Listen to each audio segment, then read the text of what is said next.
session is literally on financial abundance. And what I wanted to talk about with this is that financial abundance is available for all of us, absolutely all of us.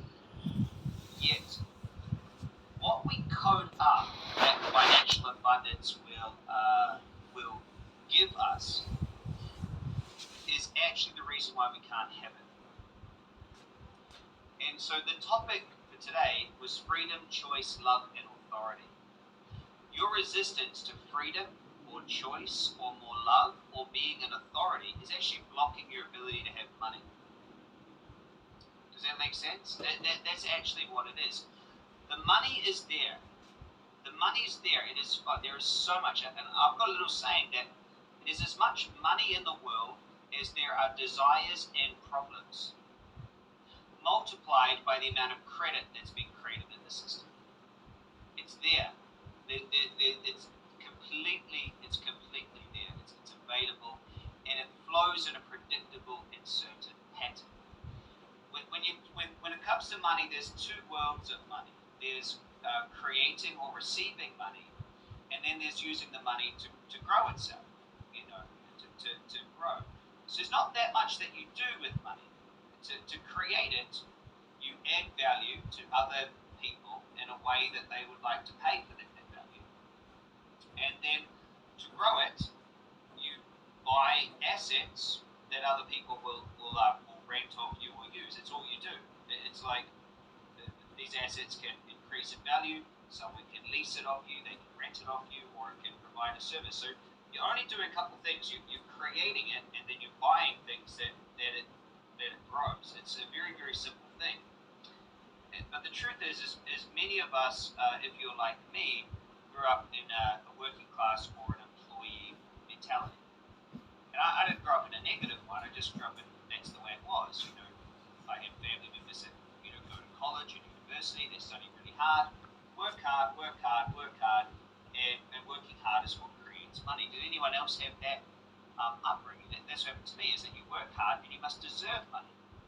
I learned smart people that get really high-paying jobs, they deserve it. And I didn't really have any other upbringing. It was like there was this idea that freedom and abundance was given to you after years and years and years and years of work and deserving. You then get to go and retire. You get to have maybe one or two vacations. See, and that's what I was taught. I was taught that's how it is, And the schooling system kind of coded that into us. My upbringing coded that. That's the way it was. And what happened to me is that I also had this other thing is that you shouldn't be greedy. You should only have, what it is that you should have. You shouldn't have more. If you have more, you should give it away. And you shouldn't be greedy. And there was, greedy was bad. You felt guilty if you were greedy. You were taught to share and not show off and to, that was very, very important thing. But then there's also very confusing messages where I would see people give up stuff that they love to go and do something that they hate and then complain. But they would complain and say, well, I don't really want to do this, but I'm doing this because it puts food on the table. Or I'm doing this because I have to. It's just how it is. And it was very confusing because it very felt like they were a victim to this system or a victim to having to do it this way. And so it's very confusing. So we have to complain about it. We've got to do things we don't love to get these things so that we can have what we love. And don't lose that because that costs me a lot of money and you're naughty if you waste that. And make sure you finish your food because it costs money. But money's not that important. It's just very confusing. And then it was also really, really important. Chris, if you want to go on that basketball trip, you're going to have to go and earn money. And if you don't go and earn the money, well, we can't afford for you to go. So you've got to go and sell chocolates and knock on doors and have a newspaper run, and you've got to go sweep yards, and you've got to go do all these things, because if you don't do these things that you don't want to do, you can't have the money to then do what you want to do. And so money became a thing that it was like, well, if we had that, we could do all these things. We would go on a vacation or a holiday, and we'd like to do more of certain things.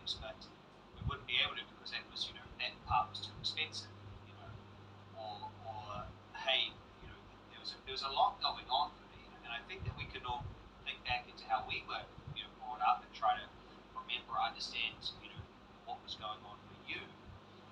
For me, at school, if you had the coolest new Nike trainers, that was really, really, really cool. It was admirable to have that.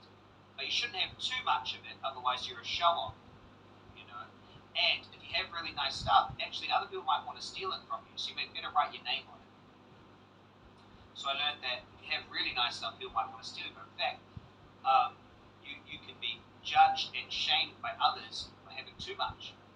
That you could have too much, and you would do it to other people, and you'd be in a situation where there was just lots going on around us. There were things that our family wanted to have. Well, we'd really like to have that car, but we can't because this money thinks we've only got this one, but we would like that. When I can't spend school holidays with you because I've got to work, and don't complain because that's what puts money on the table. And so I really coded up, and I just wanted to reflect maybe what happened to you, but for me, money was all about to create freedom. Create freedom. To me, it seemed that money was a thing that was, stopping us having freedom to do what we love. It seemed like that was the thing that was in the way. That was the thing that was in the way. But it's not important, and you shouldn't spend it. And if you have too much of it, you should give it away. But we're going to focus our whole life on trying to get it and get really smart to have more of it and spend it to get this. And it was like this thing. And some studies have shown that where we position money in our mind is right next to family. So we code it up emotionally like a family member because we've nearly attached that it's a giver of things. And then it's also something that gives us food, gives us this. If we don't have it, we're in trouble, which is really interesting. And then I grew up and I became an adult, and banks started saying, here's credit. Here's a card, here's this, you can just go here, you can pay it back later, have this car, you can't even afford it, have this, have that. It was like, well, now I've got this stuff, but now I've got to pay it off. This is neat. There's so much I didn't understand that, if I bought it on this, I'm paying 20% more, and the compound is crazy. And so I really didn't understand how all of this worked. And what I focused on is well, what is it that would really allow me to make a lot of this, because surely that's going to give me freedom. So I read a book, Rich Dad, Poor Dad. Who's read Rich Dad, Poor Dad by Robert Kiyosaki? If you read that book, I basically copied it. Right in the middle, he said, become a salesperson. He said, learn to sell something. Salespeople, and I was like, right, so I went and learned sales. And I became really obsessed with people and sales and those sort of things. And learned to create it. I learned to create lots of things. Water filter company, a solar panel company. Created a lot. But I could never hold on to it. I figured out how to create a bunch of it, but I could never hold on to it. I didn't know the second half. And truthfully, I never actually allowed myself to have any freedom. Sure, I would make more, and I would just spend more, and I'd keep working hard. There were times I had so much more than I could spend, but there I was still working every single day. And so, even though I had changed some of the results with money, I still was having the exact same experience of life. And you see this a lot, you see these musicians, and all of a sudden, they create a lot of wealth, but then they just start spending it. They create drug problems, they create bad spending habits, and they blow it. And sports stars, like Mike Tyson and others who've just gone through so much money, and they find a way back. They find a way back to the way it always was. And what's interesting, in the United Kingdom, there's even a thing called lotto louts. They win the lottery, and they actually get themselves in more problems than when they started. So they win this big, they get this money, so they buy houses, and they get all this stuff that then costs so much to maintain. They just go bankrupt. They lose it because they have no way to support it. They don't have the structures there for it. They just got given it. A lot of people that win the lottery end up worse off. Crazy, isn't that crazy? They end up worse off because they don't understand. Their subconscious wants to take it right back to the way it was. And so I was only ever allowed to have an existence of chasing money, and that if I finally had it, the misguided idea that if I would have it, everything would be different. I was only allowed to chase it. I was only allowed to chase the freedom. I was only allowed to chase the choice. I wasn't able to receive it. Does that make sense? If I was chasing it, it felt comfortable. You take it away from me and I can go chase it, that felt fine. I can go run. But to actually have it, to actually arrive, that was scary. the reason why it was scary is because my unconscious created a sense of belonging to be like my tribe, like my family. And my tribe and my family have been ones that were chasing and putting the power in having it yet someday. We never got taught how to have it, how to actually be abundant. And so to actually be abundant, to actually have freedom, to actually have choice, to actually have authority over my day. That sounds really interesting, but I really struggle having authority over my day. Someone please tell me, when does school start? When does the bell ring? When have I got to be somewhere? Wait, I've got to choose my own day. And so the money was there, but it was everything else that I had to accept with it. And if I was to accept all those other things, I would also have to accept that I no longer belonged in that structure that was the same structure of the way that I grew up. And so what's interesting is that our unconscious seeks this belonging and safety. It seeks belonging and safety, and the way that it seeks belonging and safety is by, in early years, going, okay, how is life? How do I make sure I belong with this family in this way? And what is the experience?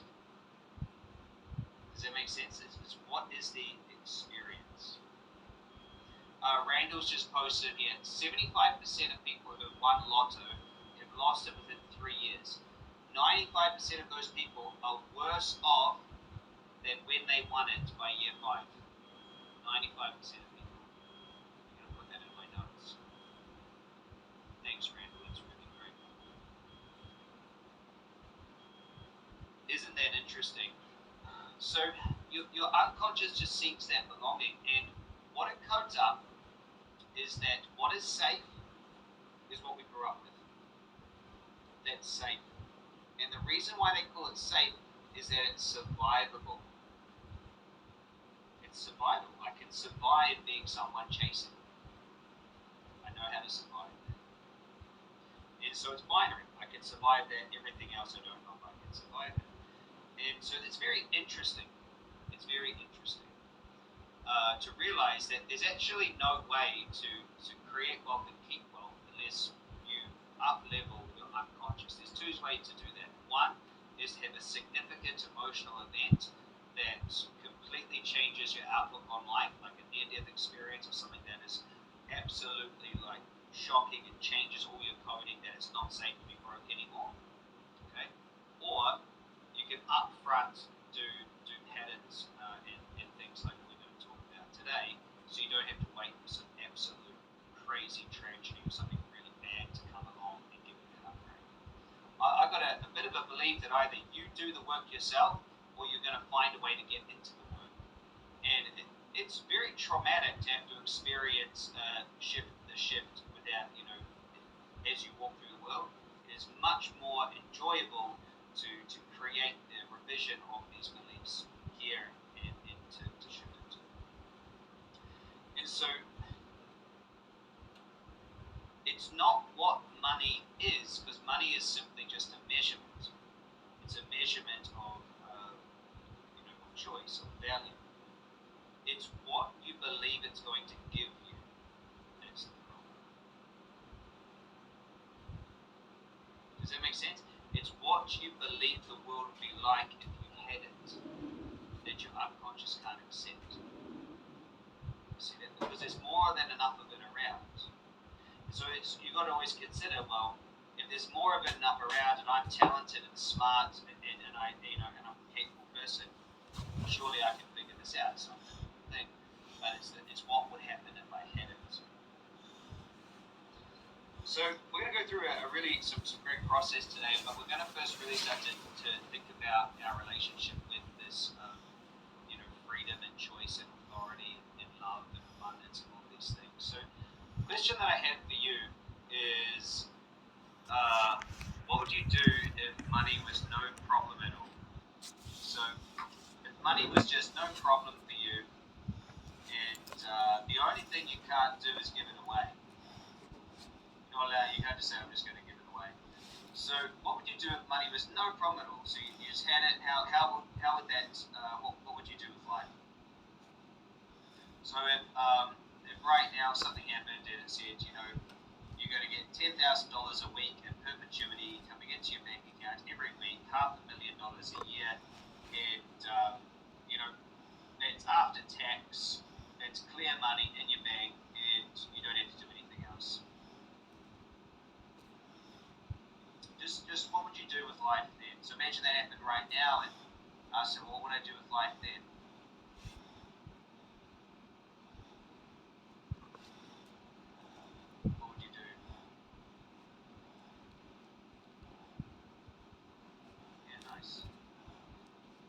So if you were doing that,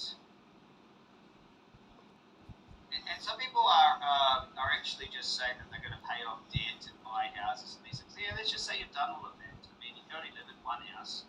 You don't need it. You don't need to have the houses for money. So yeah, you paid off your debt. Come on, let's get over it. Like, you paid off your debt. You've got $10,000 coming in every single week. Everything's sorted. What would you do? Really? And you know what? And then you think, what would I actually do? I wouldn't really buy more houses. I wouldn't really. I mean, that's just there to then create more of this. But I've already got more than enough. So why would I do that? I wouldn't do that. Yeah. Someone's like, well, I'd make more money. Why? Why would you? Don't you have more than enough? Maybe 10,000 a week's not enough. Maybe it's 50,000. I don't know. Whatever that number is, money's no problem. It's done. It's just very interesting to consider that. And I want to ask you. So if you were living that life, what would it feel like? What would be that experience? So if you're living that life, what would be that experience of that? How would that be? How would that be? It just really like, how would it be? You just don't know what would you be doing and how would it be?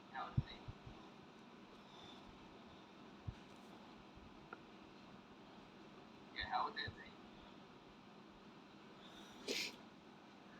Really, just how would it be? So it's all there, how would it be just to have that? How would that actually be? What would the experience of having that be like?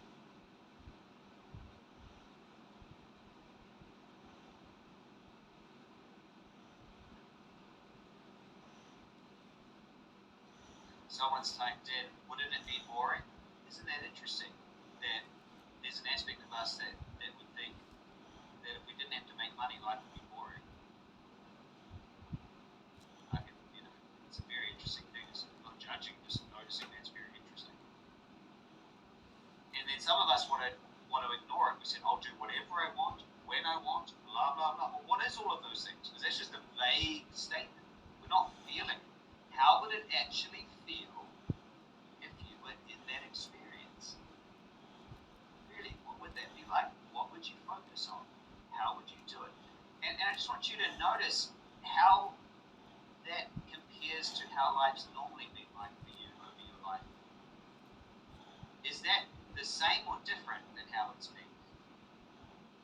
How is it different to now? It's very different for most of us, isn't it?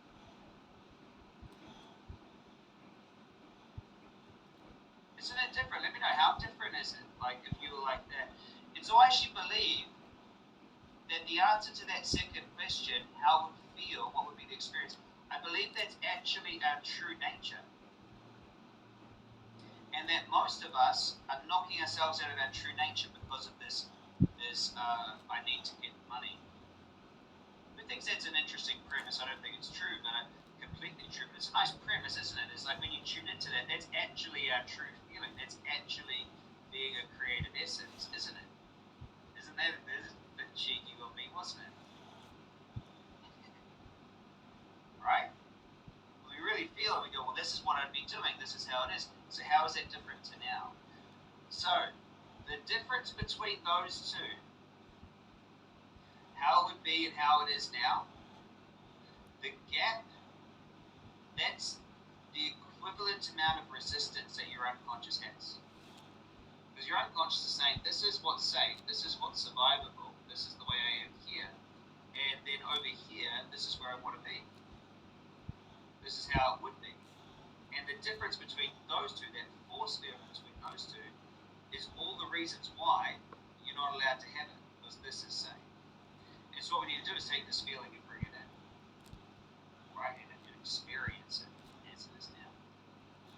So it's quite fascinating to consider that. So I'd love to ask you is, well, what is money really? Let's see. See, although this session kind of seems to be focused on money, it's actually more about giving you freedom and choice and authority in your life to choose it the way you want. Does that make sense?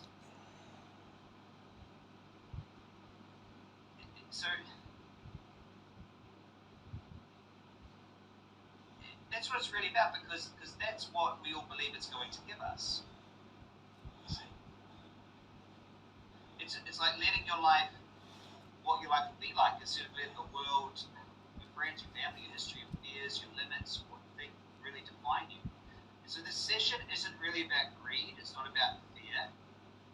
It's not about any of that, because greed is really based on the fear of not having enough, coupled with some sort of imaginatory idea that can envision all these different scenarios in which one wouldn't have enough and trying to preemptively guard against all of those.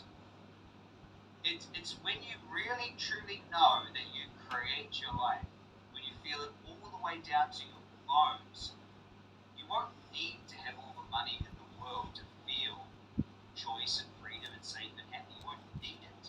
And then what happens when you really get into that structure, it shows up because you're no longer blocking freedom and choice and authority, and you are it. Does that make sense? You are it. So you're not blocked by it because you already are greater than the result. See, most people don't feel like they need to own all the oxygen in the world to be safe.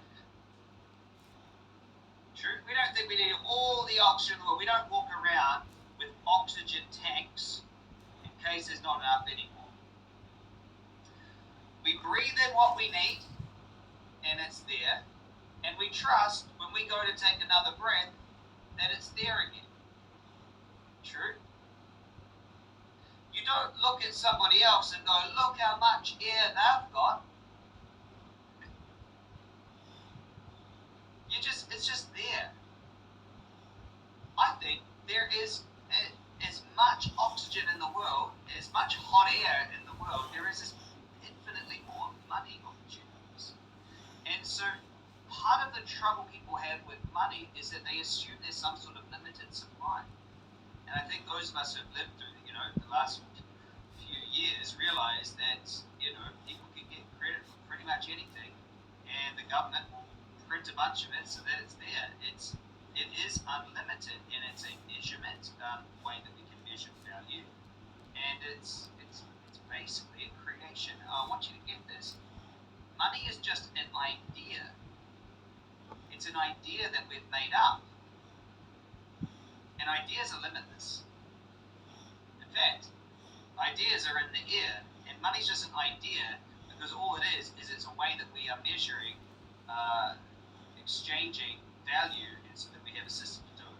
Money is simply a measurement system. It's basically just an idea.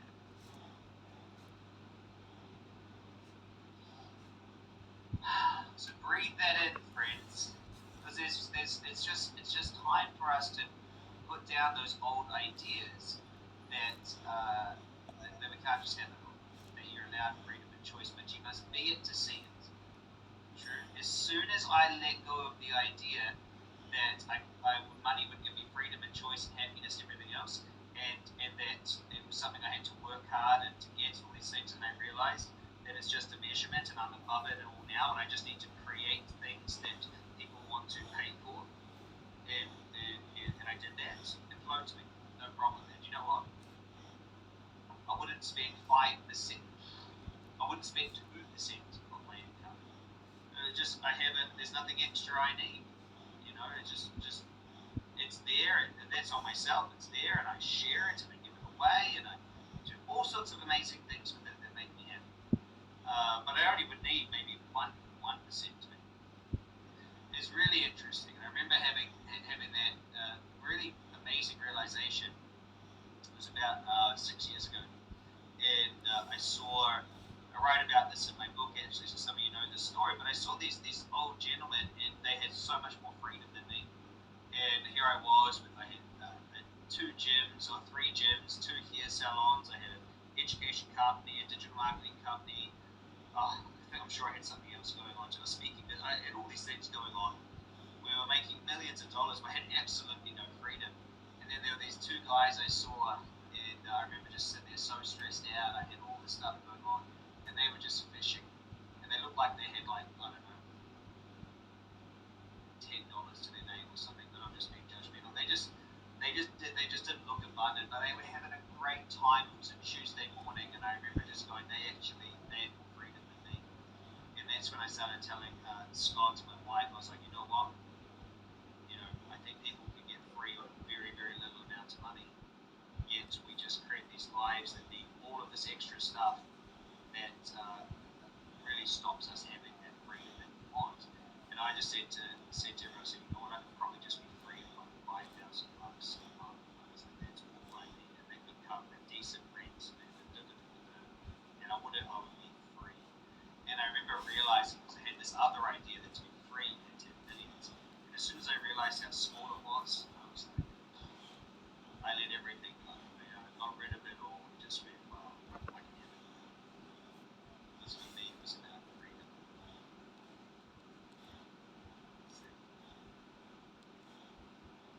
And so my question is the most important thing is to really understand what is it that you want from it. Some of you want freedom, some of you want abundance, some of you want super fancy cars and toys and houses, some of you want to give to charity, some of you want to look after family. I don't know what it is you want. You're allowed to have it anyway. So here's my question for you. What do you want from or in regards to money? What do you want from it?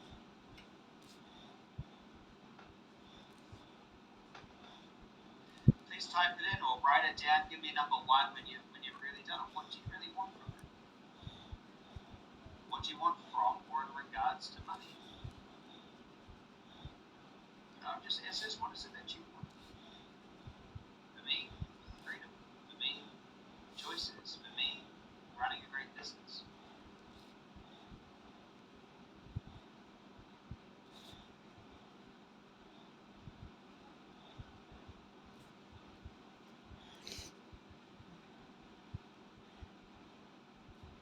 Just get really clear. What do you want from it?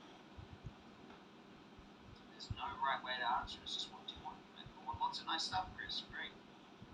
Shiny diamonds and branded, branded this, or I want 10 cars. I don't care what you want.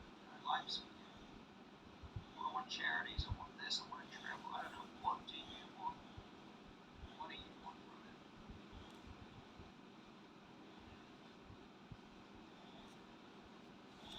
When you have what you want, when you have what you want, what will having that do for you? Give me number two or the answer when you've got it. When you have what you want, what will having that do for you?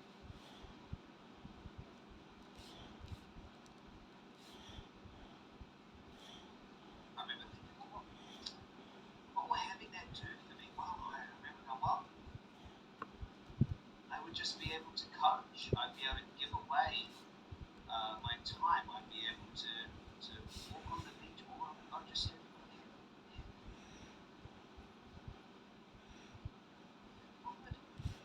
when you have what you want, what would having that actually do?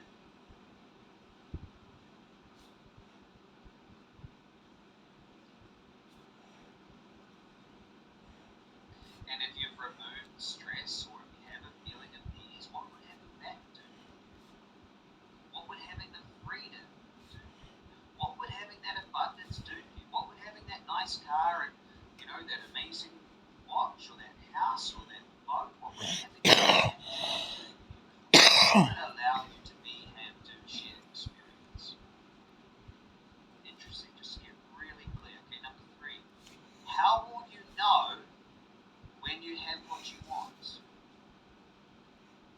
How will you know? What is the specific markers or real world events that will let you know you have gotten what you want? What are specific markers? What's a specific point in time that will let you know you have gotten what you want? They really include real world conditions, moments, or manifestations, as well as internal feelings. And give me number three. How will you know? Maybe there's something you'll be saying to yourself so that you can experience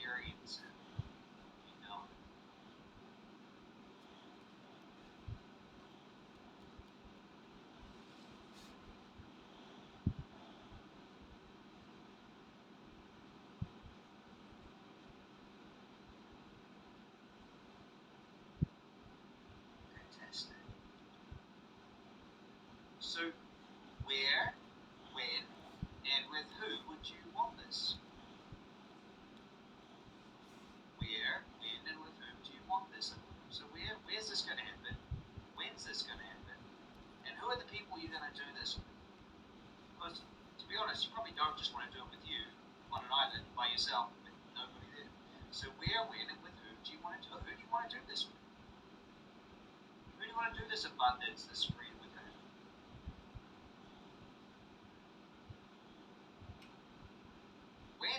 When do you want to do this? You can do it whenever you want. When do you want to do it? You're allowed to do it now. You can do it in a few months. Whatever's true.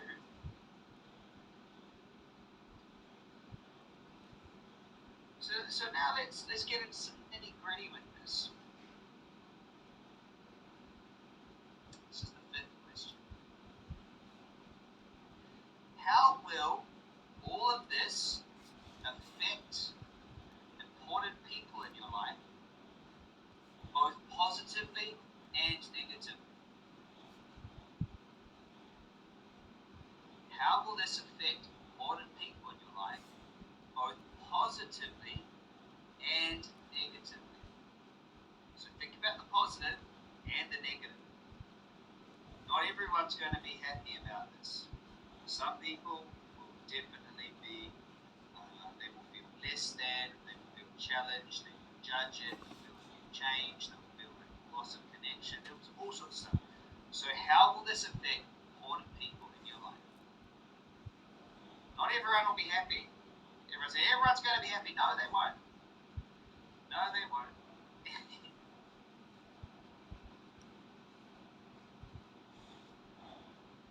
Someone said, it's not my problem. It's to your unconscious, it is. Answer the question, friends. It does matter. People say, it doesn't matter. Just answer the question. It's not that scary. What's your unconscious? Try to avoid it. Doesn't matter. They're all going to love it. It's okay. It's all going to be fine. Just acknowledge the question. It doesn't change the truth if you acknowledge it. So how will this affect important people in your life, both positively and negatively? You know, how could it change their experiences? So we live a little bit of a lie that if we were to do this, everyone's so happy that they don't have to work anymore. Everyone's so happy that they get to travel the world. Everyone will be thrilled, you know.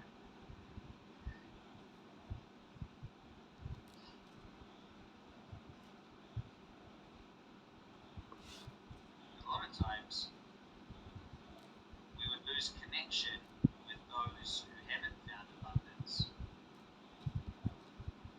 because we no longer have the challenges and problems that they have, and they don't want you just to hand them money. But a really good businessman to remind him he's having real big challenges with his wife's family because they've got hundreds of millions of dollars, and the other family members are in great jobs, and the mother needs some medical care, and so they're just wanting to pay for it, and everyone else feels less than because they can't pay their fair share, and it's causing all sorts of challenges because they're saying, well, you always just come in and pay for all this, and we want to help out too. I think it's a really hard thing to deal with.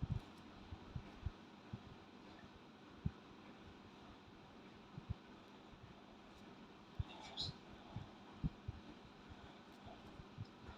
So is there any other relevant information about this end result that's really, really interesting? You want to consider all ramifications of having it just the way you want, just how you choose it. And I'm not guiding you to make something up that's not there. I'm just asking questions, and that's really important. So if we come back to the now, let's really dig into this. And I don't expect anyone to type these answers in, to be honest. So is that okay? So I'll say it again. I'm not expecting you to type these answers in. I'm not going to read any out, but I want you to consider this, please. And please, you don't need to write this in. What are the real world details? And now start with these questions, and I just want you guys to consider these. What are the real world details of your financial life? Like, what's the reality? Levels of debt, savings, lifestyle, stress. Like, just what are those? Just consider what are the real world details. Like, if I'm just honest about it.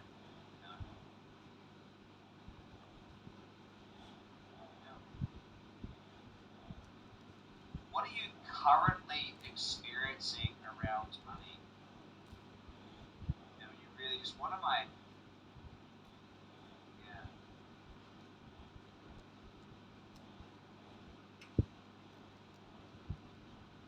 Someone's posted, I'm not so keen on having to give the government a big slice of having it. Just create a really big slice for yourself. That's my answer. What do you tell yourself about money? What do you tell yourself about it? Like, what's it going to do to you? What's it there? What do you tell yourself? Like, just have this or do this or say that. What do you tell yourself?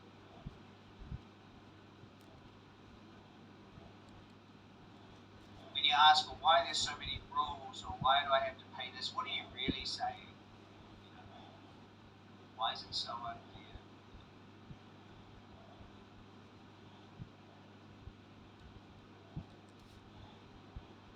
Yeah.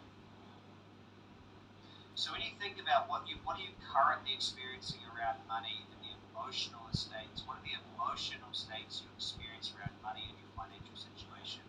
What do you tell yourself about money? This is a very important question. This next one. Someone has typed in, I tell myself I am a money magnet. And is that true? Does that work out? Because sometimes we try to tell ourselves something because we believe the opposite. So we're trying to convince ourselves. What are the physical sensations that go with these emotional states? Okay, when you really tune into that, what are the physical sensations that go with these? And where do you feel them in your body? Do you feel them in your head, your chest, stomach, neck, shoulders, jaw? Where do you feel them? Interesting. So that's there.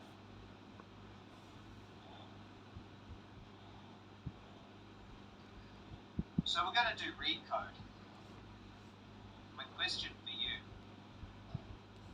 is, what do you really need to revise to allow more money to flow?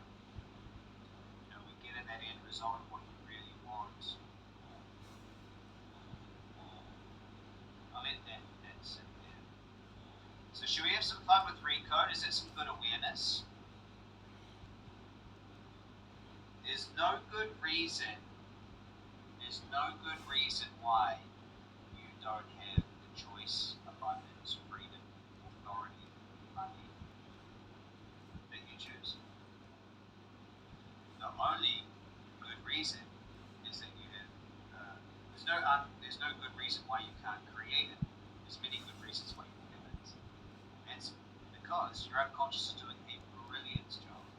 So I want to say thank you to all of the unconscious part-time personalities, their belief structures and emotions that have done such a diligent job at keeping your current reality in such rapport with your family structure so that you can feel safe, that you can feel like you belong.